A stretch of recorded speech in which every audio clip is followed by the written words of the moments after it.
Hello po! So, sa mga kagaya kong crafter na gumagamit ng rim cutter, ituturo ko po ngayon kung papaano mag-change ng rim cutter mat.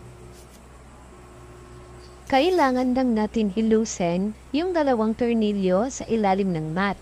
So, kailangan natin baliktarin ang rim cutter.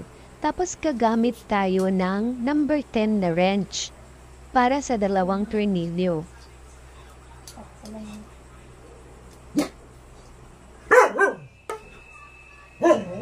Ngayon na nalusin na yung mga tornilyo, pwede nang tanggalin ang mat.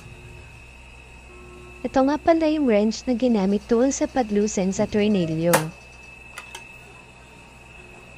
From time to time, kailangan kasi nating palitan ang mat ng ating mga rim cutter para sa mas smooth na cut.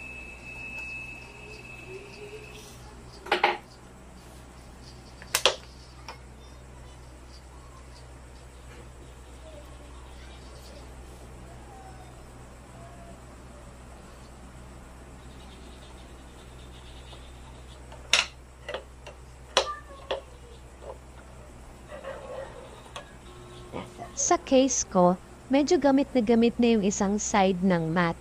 Kaya babalik na rin ko lang at gagamitin yung kabilang side. Hindi naman agad-agad kailangang bumili ng bago kasi pwede naman natin itong bali-balik na rin hanggang magamit ang lahat ng sides.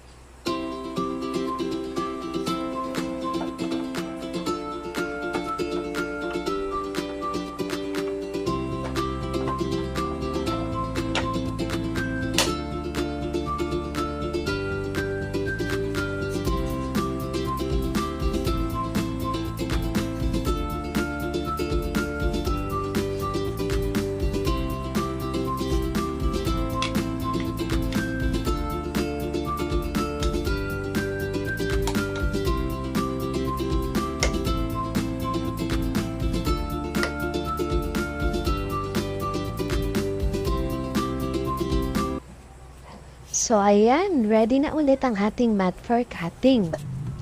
Ilalak na lang ulit natin yung dalawang tornilyo sa ilalim ng mat para na-secure yung mat.